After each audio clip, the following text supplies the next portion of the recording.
Good day. It is the 17th of July, 2021. Very hot and humid here in Virginia. It's like a steam bath. But what I'm going to speak about today is the Office of Inspectors General, OIG. They exist in all federal departments. Who are they? What are they supposed to do? What do they do in practice? And I'm going to speak mostly about DOJ just because that's the one agency that I work for. I can't really speak too much about how they work in the Department of Defense, Department of State. I assume it's fairly similar, but they are federal law enforcement officers, and they are hiring right now. So if you're interested in it, take a listen, and then I'll comment on my little presentation. Okay, as I said in the intro, this is going to be on the Office of plural Inspectors General, not Inspector Generals, but more than one. But I'm going to focus on DOJ because that's what I know. Who are they and what do they do? And the Office of Inspector General exists in all the executive branch departments, so the Department of Defense, DOJ, Agriculture, Commerce, State. They all have OIGs. The Inspector General himself or herself is not a political appointee. That's important to note because the cabinet secretaries are and the heads of the sub-agencies are. So they're independent. They're not beholden to anybody other than, I guess, the president. But for instance, DOJ's Office of Inspector General is not beholden to the administrator of DEA or the director of the FBI, or even really necessarily to the Attorney General. They're supposed to be independent, and they exist to uncover waste, fraud, and abuse. Now, I can't imagine there's any waste, fraud, and abuse in the federal government, but if it's there, that's their job. And they're also essentially the internal affairs of federal agencies, especially those who are not law enforcement. So if you're going to EPA, okay, one of your duties will be to investigate, sexual harassment claims, okay? If a young lady says her boss was chasing her around the office or something, you got to go investigate that because there's no one else to do that. So in DEA, that will be handled internally, but they don't have, the EPA is not it's a regulatory, not an enforcement agency. Now, VA has their own, some of these agencies are more or less independent. So VA also has inspectors general, and they are all GS 1811 investigators, criminal investigators. Now, prior to 1999, I'm going to speak again about the DOJ because that's what I'm familiar with. OIG did not have criminal investigative authority over the FBI or the DEA. They did over the INS, which is the old Border Patrol and immigration inspectors, but with the DEA and FBI, those agencies decided on their own whether they would refer criminal allegations that employees had committed crimes to OIG. They had to report what they did, but they didn't work for them. That's changed, okay? So they now have two functions. One is audits, and that is they will come out to an agency, usually the headquarters, and audit a program that's run by an agency to see if the program is in compliance with the AG guidelines. And here's a little secret. It never is, okay? They're never happy.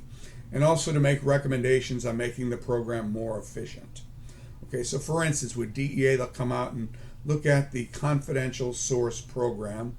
And they'll take out the old guidelines that were written by Janet Reno in 1994 and see if we're complying with them. And, the world has moved on since 1994, but the AG hasn't issued new guidelines. And, invariably they find problems. And again, the reason they're finding these problems is because none of them have ever worked in informant. They know paper, but they've never, they don't understand, you can't have 4 or 5 levels of approval to get an informant signed up. If you do that, what happens is we just go to the local police, have them sign them up, and then there's no oversight. But again, they're not hired for their common sense. They're hired pretty much right out of college, and they've never worked a stool pigeon or an informant, so they don't know. They really don't know, and they'll put all kinds of findings and recommendations in there. It's like me telling a surgeon how to operate on somebody's brain. I don't know how the hell to do that, but that's their job. The other thing is investigative. If there is a claim of crime that an agent or an employee has committed crime, they can investigate it or they can send it to the agency. Okay.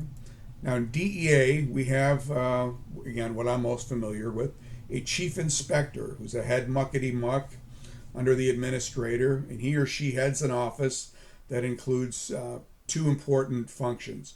One is the Office of Inspections, and it's comprised of GS-14 supervisory agents, have to have 3 years of enforcement supervisory experience. 3 years as a GS, a group supervisor. And they travel the country and the world to inspect DEA offices and groups to ensure that they're following the law and the guidelines and the policy.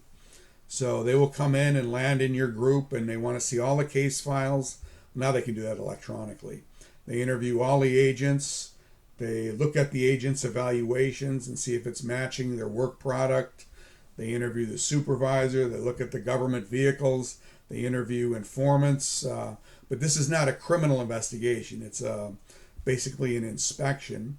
It's done every 3 years, but in the years that you don't do it, as a supervisor, you'll be detailed to investigate someone else's group, do an inspection, and their supervisor will inspect your group. So you're always being inspected, basically. Similar to the IG in the military, for those of you who know what that is, the Inspector General. Now, the second office is OPR, the Office of Professional Responsibility, and that's also comprised of senior or supervisory agents who have 3 years of enforcement supervisory experience, and they conduct investigations of serious misconduct to include crimes, misconduct with an informant, integrity issues, drug or alcohol abuse, harassments, violations of the government car policy, and other issues. What they don't investigate is shootings. Now, this one is a good thing. It's done by the DEA has a shooting incident team under the chief inspector, again, comprised of supervisory agents, and they investigate shooting incidents by DEA agents and task force officers. And generally, they delegate accidental discharge, dog shoots, or misses. When somebody shot at somebody and missed, the local office does it, and typically as a GS-14, this will be one of the functions that you do, and I've done many dog shoots, many accidental discharges, investigations, and when they shot at a crook and missed, no harm, no foul, nobody was harmed, but you have to do the investigation to make sure it was done within the law and the guidelines. And if a guy does an accidental discharge, he has to go to Quantico to get remedial training, and it's very professional. Okay. So now we'll go back to the OIG, the good and not so good. In my opinion, and this is my opinion only, anything in these videos is based on my experience, but someone else might have a different opinion. They excel at conducting white-collar type investigations, such as contractor fraud or embezzlement. We're not good at that. We don't know how to do that. They're generally not as effective in investigating crimes. Okay. And I've said, I had a case where I had an agent, I wasn't there that day, but was told by other agents that he, seriously assaulted a man who was in custody. And they came out and, they couldn't find their butt with both their hands, basically, as far as I can say. But now they have senior or supervisory FBI and DEA agents to assist with criminal investigations. And their audits never result in a clean bill of health. Sometimes they make useful suggestions, but more often than not, they just create administrative work. And that's about it. Like I said, they're technically criminal investigators. Mostly they do audits in the agencies that don't have law enforcement or aren't law enforcement agencies. They'll also do the internal affairs type stuff. But in DOJ, do they really provide a useful service? I don't think so, but that's just my opinion. I think they're redundant.